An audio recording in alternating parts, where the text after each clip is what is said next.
Mesdames et messieurs, bonjour et bienvenue sur Télé Djibouti pour suivre cette édition de la mi-journée, les titres de l'actualité.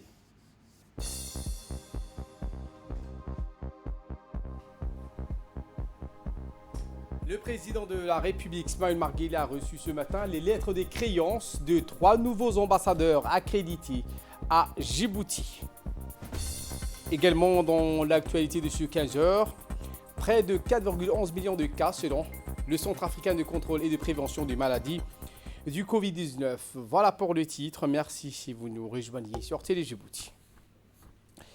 Le chef de l'État, Ismaël Marguerite, a reçu ce matin au Palais de la République les lettres de créance de 3 nouveaux ambassadeurs accrédités à Djibouti.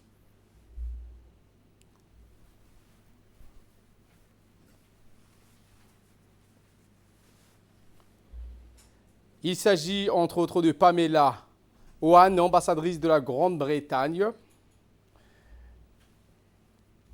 La diplomate a fait une allocution à l'occasion de la remise de ces lettres de créance au chef de l'État.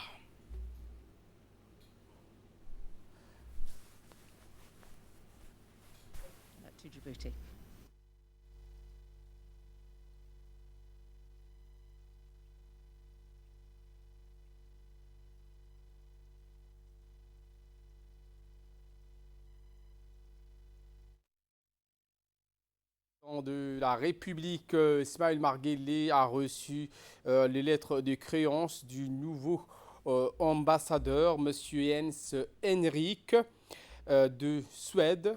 Le chef de l'État, Ismaël Marguerite, a reçu donc les lettres de créance du nouveau ambassadeur qui a souligné l'importance de relations et la coopération qui existe entre les deux pays et les voies et moyens de les renforcer davantage. Plenipotentiary to the Republic of Djibouti, as well as letter of recall from my predecessor. My government has also asked me to present to you, Your Excellency, its sincere wishes for happiness of Your Excellency and for the prosperity of the people of Republic of Djibouti.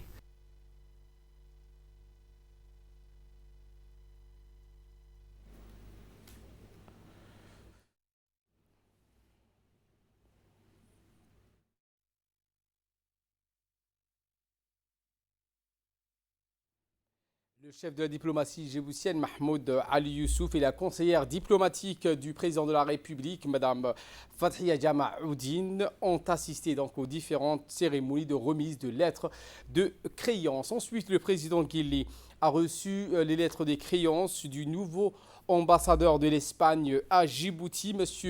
Manuel Salazar. Dans une brève allocution faite à cette occasion, le nouveau ambassadeur a transmis les salutations du roi de l'Espagne au chef de l'État. Il a fait ensuite part de sa détermination à faire progresser les objectifs communs des deux pays.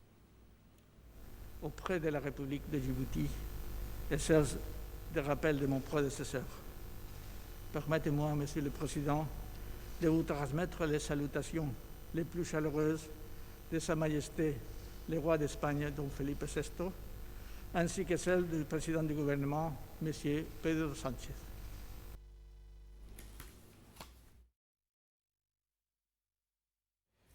Le chef de l'État, Ismaël Marguerite, a quant à lui souhaité la bienvenue aux nouveaux ambassadeurs, en l'occurrence les 3 nouveaux ambassadeurs accrédités à Djibouti. Et voilà qui nous ramène de parler de cette première séance, de la première session ordinaire qui s'est donc tenue aujourd'hui sous la conduite du président de l'Assemblée nationale, Mohamed Ali Hamad, et avec la participation du Premier ministre Abdelkader Kamil Mohamed, en présence des députés et des membres du gouvernement. L'ordre du jour était relatif à l'examen de projets de texte comme le projet de loi numéro 117 de l'année 2021 de la 8e législature portant ratification de l'accord de prêt pour les projets de gestion intégrée des ressources en eau. Un projet de loi, le numéro 121 de l'année 2021 de la 8e législature portant ratification également du financement additionnel du projet intégré de réhabilitation de bidonvilles. Concernant le déroulé de la plénière, il a été question des thématiques de l'eau et de l'habitat. Après le vote sur les textes de loi, le président de l'Assemblée nationale, Mohamed Ali Hammad, a partagé avec l'auditoire en clôture avec cette première séance publique ses recommandations pour l'échéance d'avril prochain.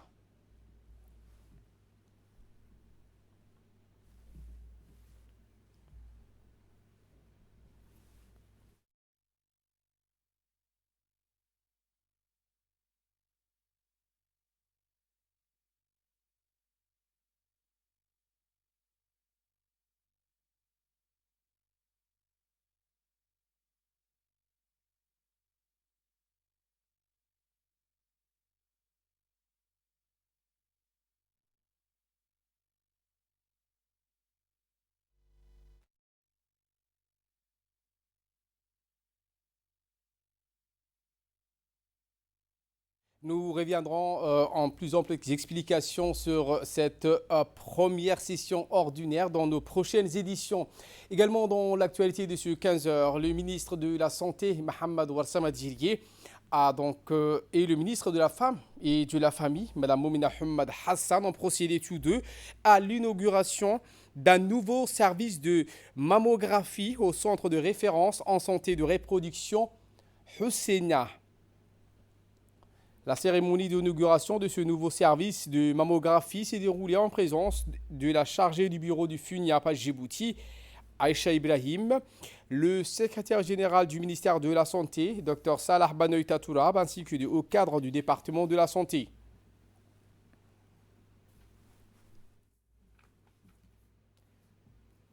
Accueillis par la directrice de ce centre, Husseina, Mme Mako Mahmoud, les deux ministres ont coupé le ruban inaugural de ce nouveau service mammographique qui s'est doté d'un nouvel appareil d'examen des mamelles beaucoup plus développé et d'une structure d'accueil encore mieux améliorée pour les patientes et les usagers du centre. Il faut rappeler que ce centre est le seul dans le pays doté d'un mammographe de dernière génération. En effet, l'inauguration de ce service répond au double impératif de fournir des soins spécialisés de qualité en matière de santé reproductive, mais aussi de renforcer les activités de prévention et de plaidoyer en faveur de la gente féminine. À la population, les services de santé de la reproduction non disponibles, notamment dans le domaine de la contraception et de la prise en charge de l'infertilité, la ménopause, le VIH-Sida et le dépistage des cancers génitaux. C'est à cet effet qu'actuellement, à partir ça ne s'est jamais arrêté, mais surtout à partir de cette année, qu'un nouveau partenariat dans ce sens a été développé. Un nouveau partenariat donc, entre le ministère de la Santé et le FUNIAP, et en particulier le centre Husseina et le FUNIAP. Et ce partenariat visera à renforcer l'action conjointe visant la prévention des cancers féminins. Et par la suite, les deux ministres ont visité les locaux et les services prestations du centre de référence de santé en reproduction Husseina. Accompagné par la directrice de ce centre, le ministre de la Santé, M. Warsama Djillié, et la ministre de la Femme et de la Famille, Moumina Hamad, ainsi que la chargée du bureau du FUNIAP, Aïcha Ibrahim, ont procédé à inspecter les différentes entités comprenant l'ensemble des prestations de soins curatifs et préventifs en faveur de la santé de la femme.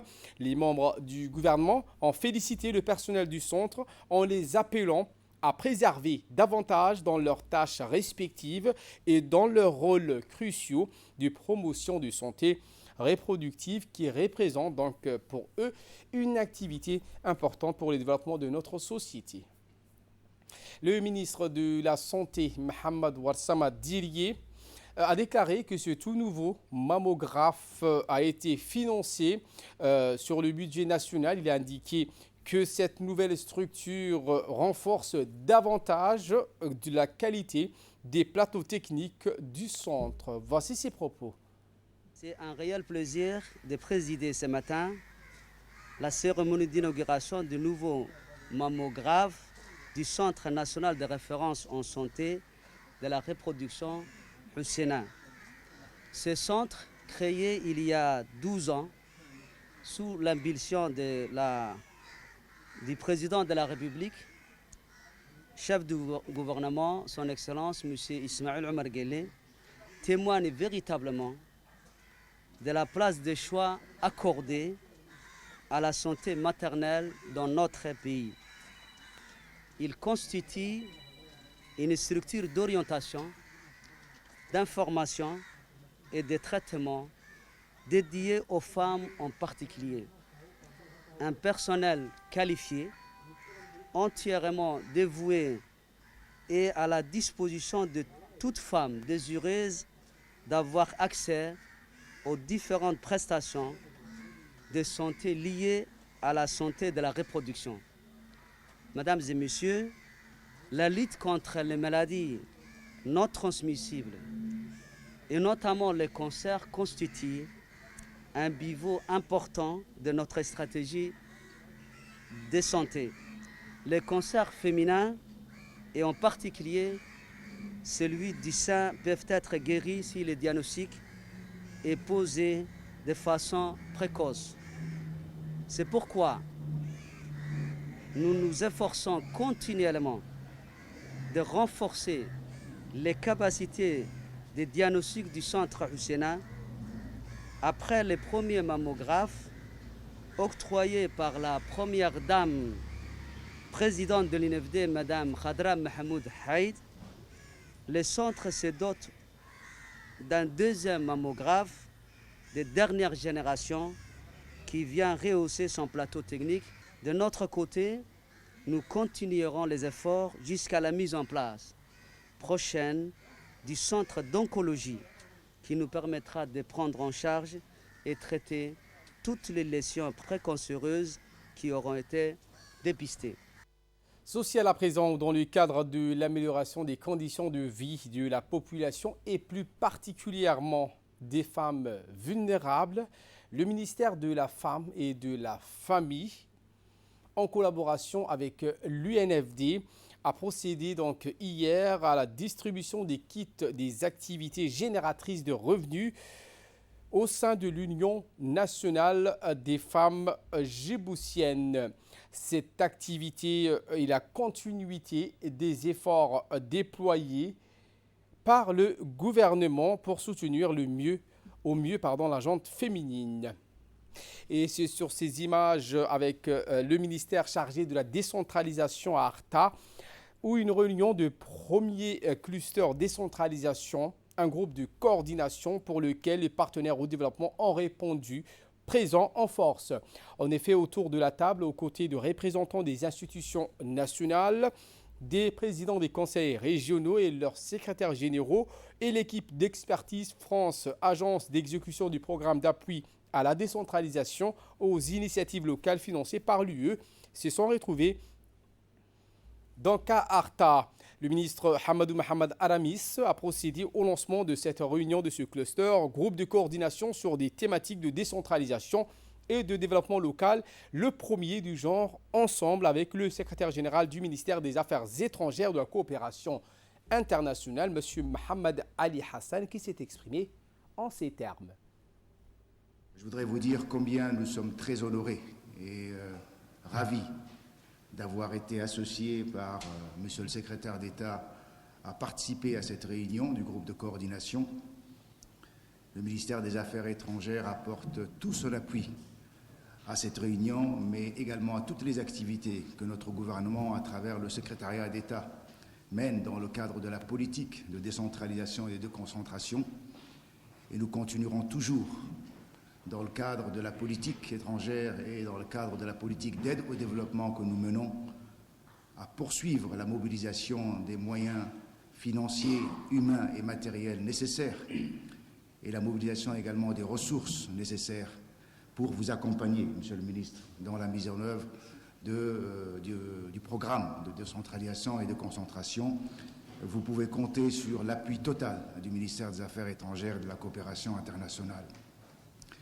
Ce cluster, qui est un mécanisme très approprié pour le suivi et la mise en place d'un dialogue inclusif pour nous permettre d'être toujours dans une phase de complémentarité, est certainement le meilleur outil, Monsieur le Ministre, pour pouvoir assurer une très bonne mise en œuvre dans le cadre de tous les programmes que vous allez accomplir. Enfin, je souhaite également saisir cette occasion pour toujours dire à nos partenaires combien notre gratitude est toujours grande envers vous, dans la mesure où vous êtes toujours aux côtés de nos ministères pour les accompagner dans leurs politiques de développement. Et nous souhaitons lancer un appel pour que tous les partenaires, que ce soit les Nations Unies, l'Union européenne, puissent poursuivre ce travail de mobilisation aux côtés du ministère et du secrétariat d'État à la décentralisation pour leur permettre une mise en œuvre efficace du programme. Soyez assurés, Monsieur le Ministre, que le ministère des Affaires étrangères déploiera tous les efforts nécessaires pour pouvoir vous accompagner dans ce travail. Et je souhaite féliciter tous ceux qui ont participé à la préparation de cette réunion. Merci encore, Monsieur le Préfet, de nous avoir accueillis dans cette belle ville d'Arta. Le ministre Hamadou Mohamed Arami a insisté sur l'importance de la mise en place de cette plateforme de concertation et d'échange d'informations entre les institutions nationales, les collectivités territoriales et les partenaires techniques et financiers pour, d'une part, éviter les doublons dans les programmations et, d'autre part, harmoniser les interventions des uns et des autres pour une meilleure efficacité et efficience. Voici. Réunion de ce cluster groupe de coordination qui regroupe les acteurs institutionnels de la décentralisation, les partenaires internationaux et les acteurs des collectivités locales constitue un exercice tant attendu pour notre département. Son objectif est d'échanger en commun et amplement sur les initiatives de chaque acteur de faire d'un tel groupe un espace utile d'échange et d'avancement, car un des défis majeurs de la décentralisation est la réussite du processus de coordination entre les acteurs concernés et les différentes parties prenantes. Il s'agit pour notre département d'éviter de duplication, d'harmoniser tant les approches que les peser ensemble, les moyens et les initiatives déployées ou à programmer dans chaque région. En effet, fixons rapidement le cadre de ces réunions de cluster groupe de coordination pour que chaque partie prenante prenne en considération son rôle et les responsabilités qui lui incombent. Dans ces dialogues, la présence de tous les partenaires, des acteurs institutionnels de la décentralisation et les institutions locales porteuses de projets et d'initiatives potentielles constitue un gage de bonne coordination. Ainsi, ces réunions instituent un mécanisme profitable à tous les partis pour une mise en œuvre harmonieuse, tablant sur la synergie des actions, la mise à disposition d'une expertise technique au profit des acteurs concernés et par voie de conséquence, la consolidation d'un socle partenarial solide pour la réussite de notre politique de décentralisation. Aussi, nous ne pouvons faire l'économie de ces genres de réunions stratégiques qui mettent en avant la coordination comme outil indispensable d'avancement et de performance de la bonne gouvernance locale. Il s'agit pour le président de la République à la fois d'un défi permanent et d'un atout considérable dont la décentralisation et la déconcentration doivent se servir de manière régulière et réfléchie. Madame et Messieurs, distingués invités, en créant un département ministériel entièrement dédié à la décentralisation en 2016, le président de la République a clairement tracé la priorité qu'il entend donner à la gestion des proximités. On connaît tous les avantages d'une telle politique axée sur le terrain et sur la participation directe des communautés à l'amélioration de leurs conditions d'existence. 4 ans après cet acte politique très remarquable, la décentralisation est plus que jamais dans tous les projets du gouvernement, mais aussi dans tous les esprits de nos concitoyens. C'est vous dire les chemins parcourus en termes d'attente, mais également en termes de réalisation. En effet, aujourd'hui, la politique de décentralisation est plus ou moins bien installés dans les habitudes et les mentalités. C'est pourquoi, chaque fois que je me rends sur le terrain avec mon équipe, avec mes homologues ministres ou avec les autres partenaires au développement, nous sommes tous témoins de cette impatience, mais également de l'espoir qui habite les communautés. Car nos concitoyens attendent beaucoup de la décentralisation, et ils ont raison. Car la gestion de proximité dont il s'agit doit infuser dans notre société des pratiques politiques qui répondent efficacement aux besoins et aux préoccupations quotidiennes de nos concitoyens. C'est fort de cette conviction que le gouvernement et mon département, nous nous mobilisons sur le terrain. Et je suis très heureux de partager cette conviction avec nombre de mes concitoyens. Enfin, j'insiste sur l'indispensable pérennité des réunions de ce cluster, groupe de coordination, dont nous devons ensemble planifier la tenue et maximaliser les performances. Je vous remercie de votre aimable attention. L'actualité de ce 15h, c'est aussi cette conférence débat suivi évaluation du post-Covid-19 organisée sous le haut patronage du secrétaire général du ministère du Travail à l'INAP. En 2020, le Covid-19 s'est imposé comme étant une crise inédite et singulière qui a mis à l'arrêt l'économie mondiale en moins de 3 semaines. À l'instar de tous les pays du monde, avec le soutien d'instances internationales, la République du Djibouti a déroulé un plan d'action à la hauteur de cette calamité pour atténuer l'impact de cette pandémie. Pour être performant, ce programme composé de plusieurs volets devra à chaque niveau faire l'objet de suivi et évaluation. Était présent le secrétaire général du ministère du Travail, Abdallah Ali, le directeur de l'INAP, Charles Idriss, ainsi que les experts. Les experts ont débattu sur les différents thèmes tels que le programme de suivi et de la PNE à travers les projets destinés à la jeunesse. De l'évaluation post-Covid, parce qu'il s'agissait pour nous d'appeler tous les hauts responsables, les chefs de service et les directeurs, autour de l'importance du suivi, de l'évaluation. Même on n'est pas encore sorti, parce qu'il y a un nouveau décret du président de la République qui nous oblige à porter les masques. Et ça empiète, en fait, ça bloque un peu le projet. Et là, les experts qui sont là, qui vont défiler toute la journée d'aujourd'hui, c'est de trouver, de montrer l'importance du suivi. Parce que dans les projets et programmes de nos différents ministères sectoriels, il est très important de mener, même pendant le post-Covid, on est en post-Covid, les projets. Parce que si on ne mène pas un dispositif de suivi cohérent, c'est toujours difficile d'améliorer la coordination, d'améliorer l'échange et d'améliorer l'atteinte des résultats. C'est pour ça que l'INAP a pris le devant pour rassembler autour de cette thématique qui est importante pour réfléchir et sensibiliser le public. Nous avons l'association des évaluateurs djiboutiens, nous avons tous les parties prenantes par rapport à cette problématique du suivi, évaluation. Nous voulons discuter, sortir un rapport et des recommandations et soumettre notre ministre du Travail pour qu'il puisse nous aider également à aller de l'avant. L'actualité dans les régions. Après le sud du pays, la caravane médico-chirurgicale a fait cap au nord en commençant ses activités. La ville de Tadjoura, en effet, cette caravane a vu le déplacement de plusieurs médecins et spécialistes pour prodiguer des soins de qualité sur place. Nous reviendrons en images dans nos prochaines éditions.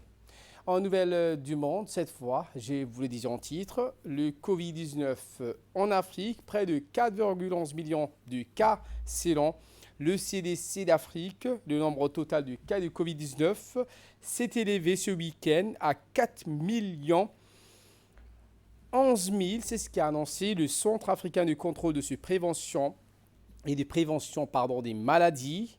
Le CDC Afrique, l'agence de santé spécialisée de l'Union africaine, a déclaré que le bilan de décès dû à la pandémie en Afrique avait atteint 109 724, tandis que 3 676 000 patients se sont remis de la maladie.